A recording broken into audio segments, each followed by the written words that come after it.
Jamuligans, spelled like jam, but sounds like ham. Jamuligans, listen along with your friends and fam. It's time to hear from those pastors again.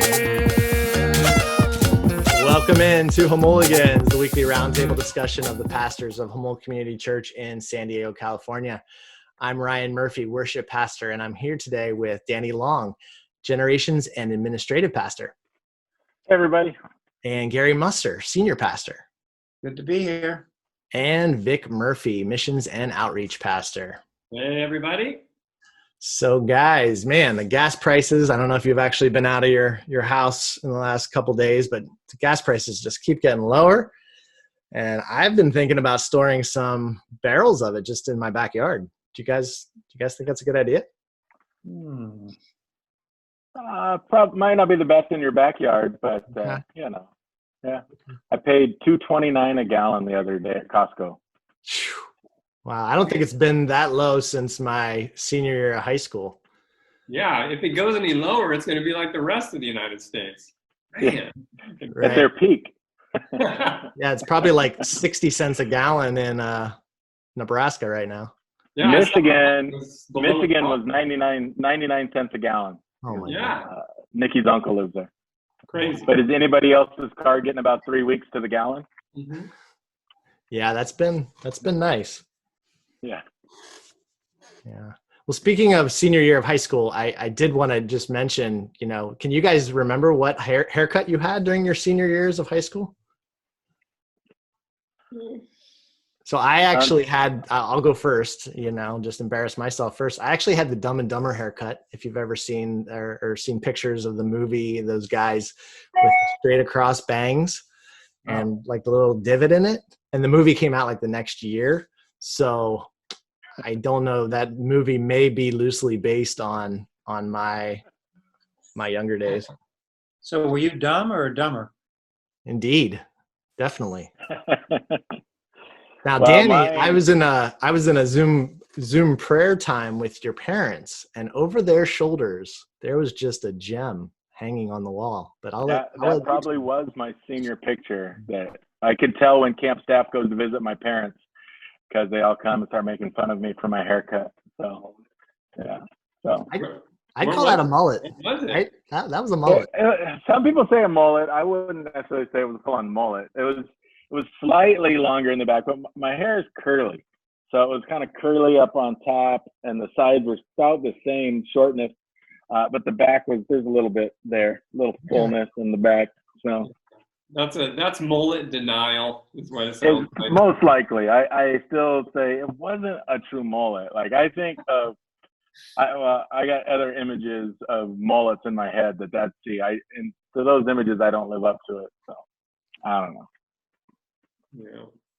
Yeah, I had I had crazy hair in high school, but that was like my senior year of high school was down here in California. I think it was just like a shaved hair, just shaved because I didn't want to deal with it. Let's go ride bikes. We didn't go get a haircut. You didn't want to have helmet hair? Yeah, and it did get long. It got long right out of high school. So I must have been growing it and wearing a hat every day. I don't know. Didn't have time to think about it at that point. Well, I was just thinking if this lockdown goes much longer, we're all going to be having hair we'll be looking like the 60s. Uh-huh.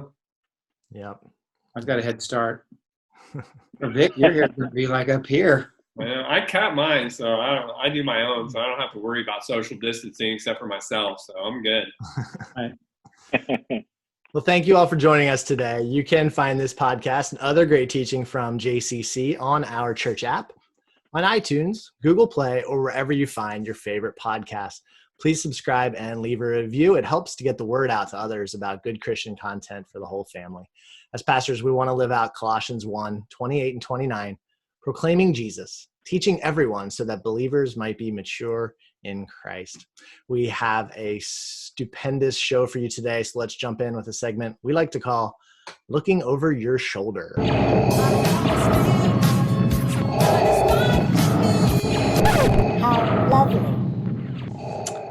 Today, we'll be looking over all four of our shoulders. Usually, we're just focused on books from one pastor or maybe Bible readings.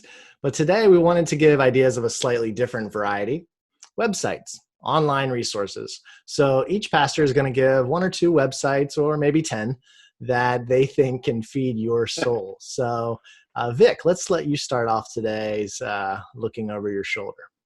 I'll do 10. Just a couple categories, just real quick. I'll get through them. John Piper's ministry, Desiring God.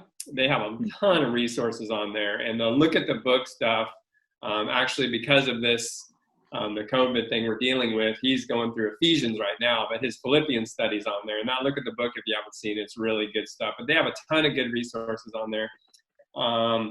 And also just on the mission side, there's several. Open Doors USA is one of them that's really good for the persecuted church. And just they have a lot of good updates going on, around the world with what's happening.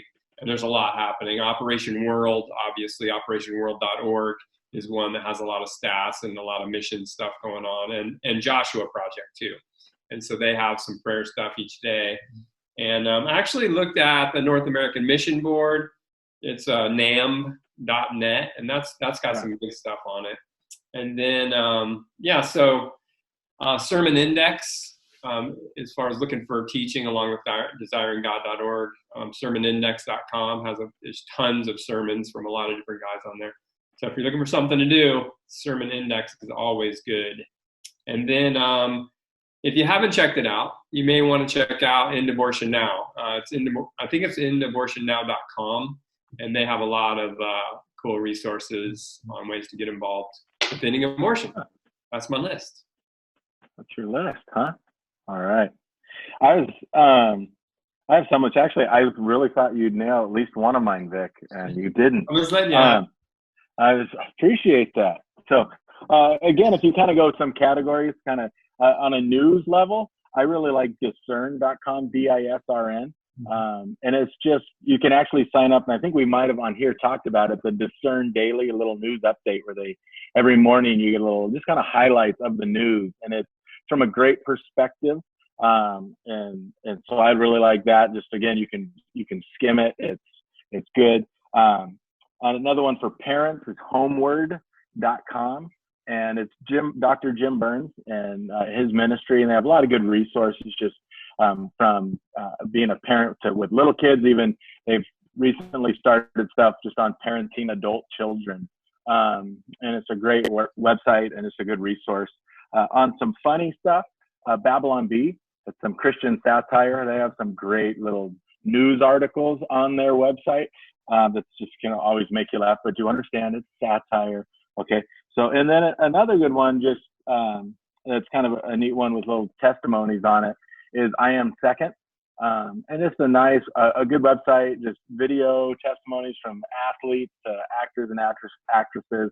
And it's just kind of neat to see different believers sharing what God's done in their life. And it's definitely people you would know and are familiar with a lot of, maybe not all of them, but quite a few of them. So those are some. Gospel Coalition is also really good. A lot of good content, a lot of good articles and such. Just again, on a variety of subjects. So those are some that I had.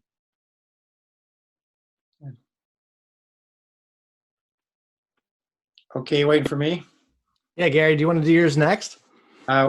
Whatever. You tell me. Yeah, go for it. Yeah, and you guys have mentioned a lot, some of those that I would go to, and those are all good sites. Danny, you mentioned Gospel Coalition. That would be one that I'd put up there. It's just got a lot of good resources. And then different categories, like Vic, you mentioned, just like what's going around along the Christian world, what's happening in the world. And you mentioned one I would add to that would be Voice of the Martyrs. That's just a really good source to see what's happening in the world, things that you don't hear in the news about what's happening with Christians all around the world. You just would be so surprised to hear it, so shocked maybe, and also encouraged when we see our brothers and sisters around the world and the things that they are dealing with and staying strong in their faith.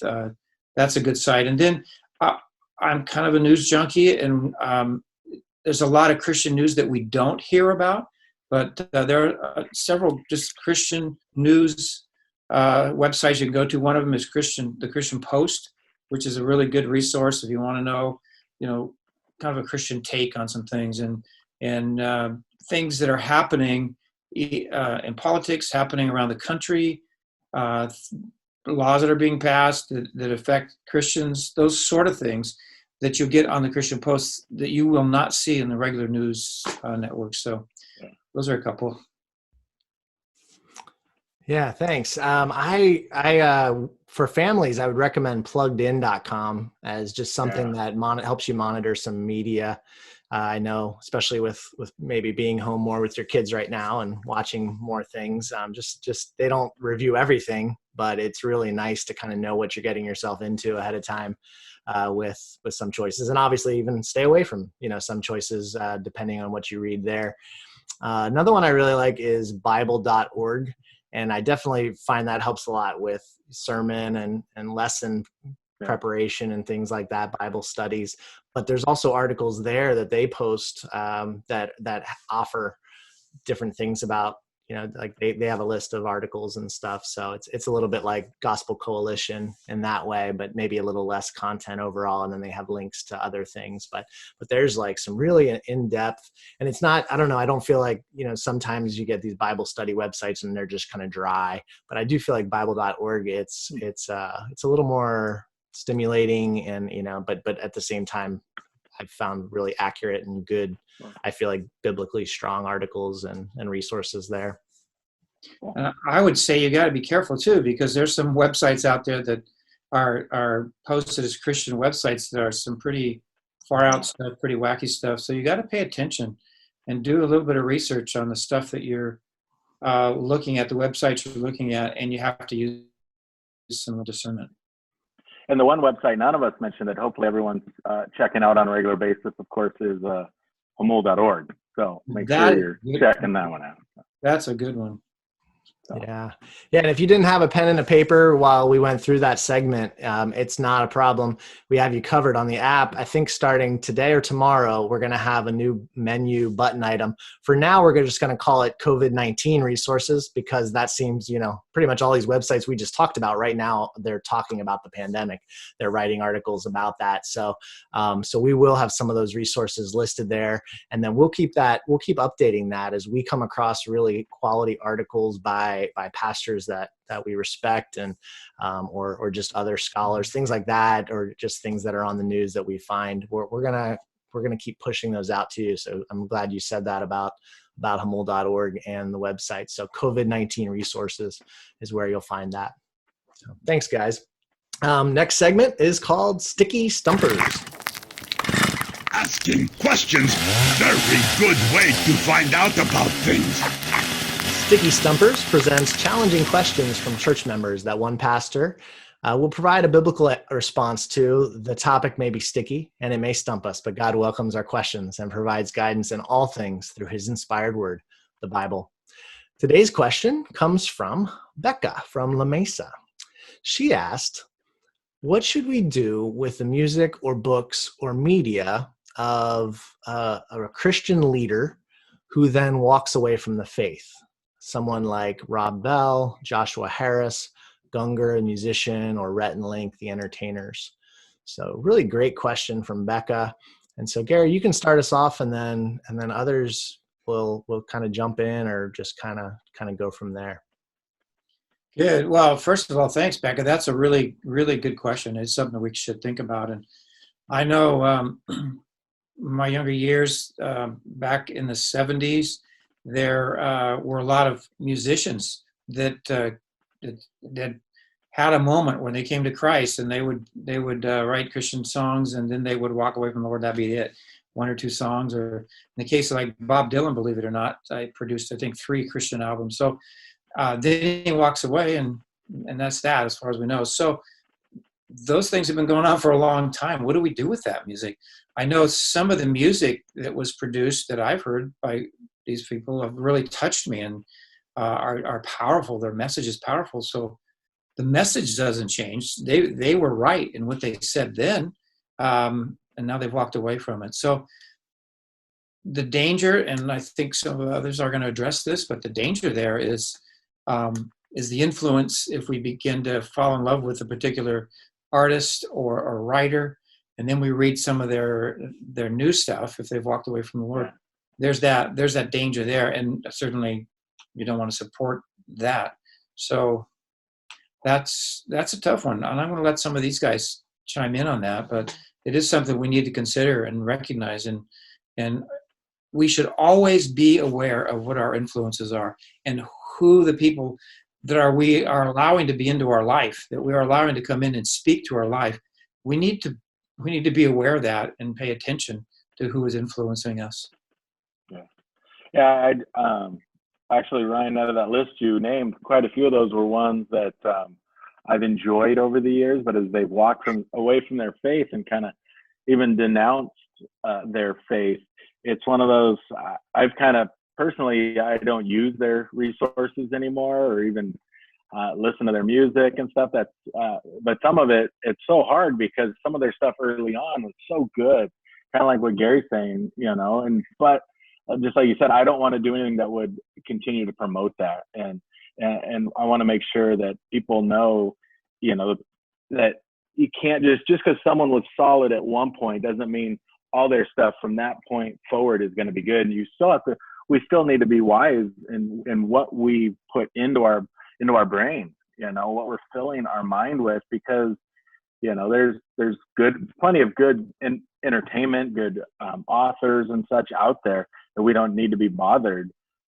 But just promoting that and just, and if people are like, oh, have you, and asking me about it, I would let them know my opinions and feelings. Because again, I don't want students, or not just students, but anyone really still went, oh, this is great. It's like, well, it's a little different now because of where they're at in their own walk. So. Yeah, you're always safe if you just listen to Keith Green, and you're just good. Throw everything out. Keith Green, he's dead. That's kind of what my hair looked like. Going back to the hair thing, yeah. I could have a Keith Green haircut. Yeah. That's one thing. Just even with authors and even pastors, teachers, once they're dead, we're good to go. So those dead authors, they're safe. And man, now it's come to dead YouTube stars as well. Then we're safe, I guess, once they've passed away and live strong in the Lord. But one thing I thought of in this question was just that differentiating between sin and denouncing the faith. And I think we do there is this weird line there when we talk about these things, because we want to believe that they're saved or something. But the Bible says in Philippians that he who has begun a good work will be faithful to complete it until, in the end. And so that's what we have.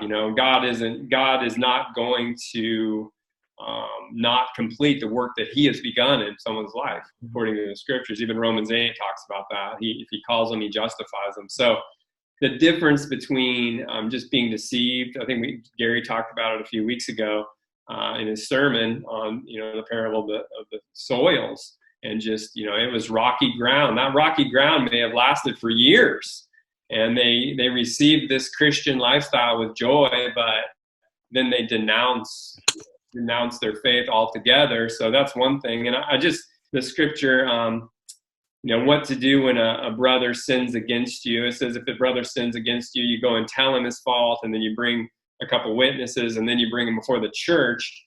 And it says that if he refuses to listen, you tell it to the church, and if he refuses to listen, even to the church, then let him be to you as a Gentile or a tax collector. It's like basically when some of these guys come out against the church, I don't think even biblically we're to treat them as a believer at all, because now they're an enemy of the cross. And from what they're saying, a lot of these guys, they've, like Rob Bell, he mocks the church. And so that, it's hard for us because we're not the judge, but when it comes right out of their mouth and they denounce the biblical gospel, then tax collector, Gentile, that's, unbeliever is what they are. And so we just have to pray, just like we would any unbeliever, that God would save them.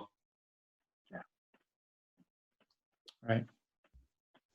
Yeah. And Vic, you kind of touched on just this whole idea of judging inside and outside the church. In 1 Corinthians 5:12, what do I have to do with judging outsiders? Is it not those inside the church whom you are to judge? And of course, when we talk about judging those inside the church, hopefully we're not talking about a cruel and kind of bitter kind of spirit that you do it with, but in a biblical way and in a loving way to say, this is what the Bible says, and this is what we're seeing. Yeah. But yeah, this is a whole different category.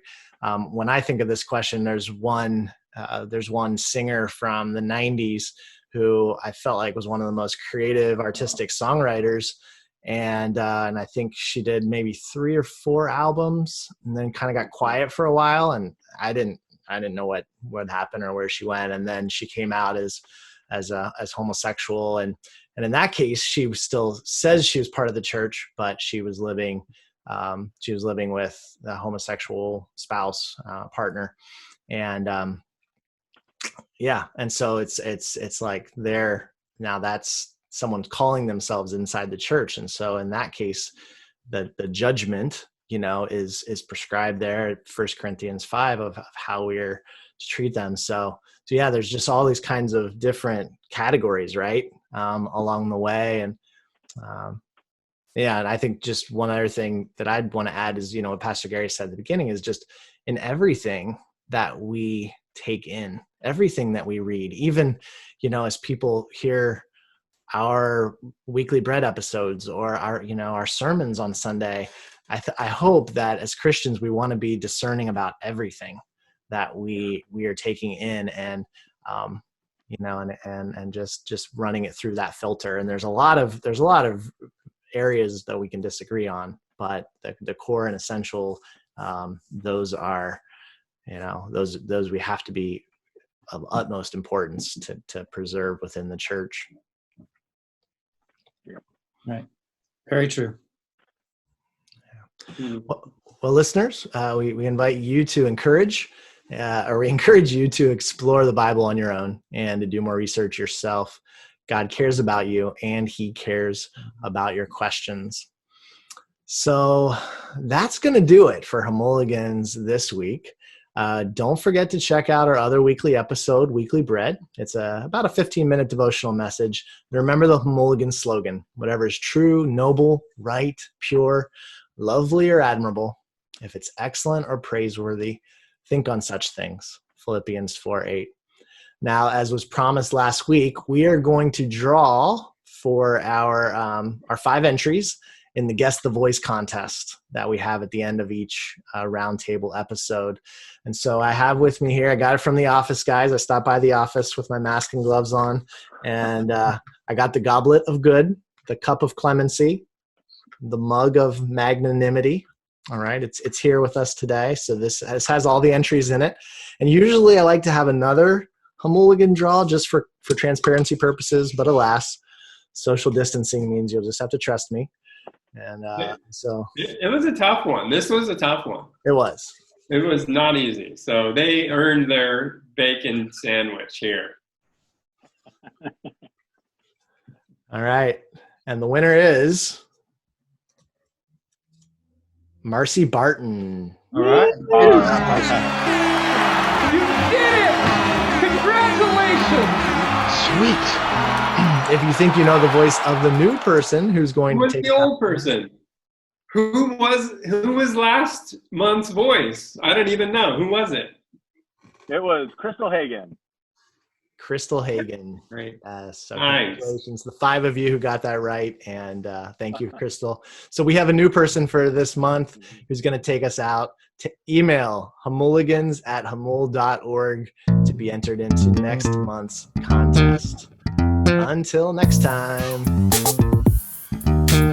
You've just listened to Jamuligans, a podcast of Jamul Community Church, the church home you've been looking for. Come back next week for more from the pastors.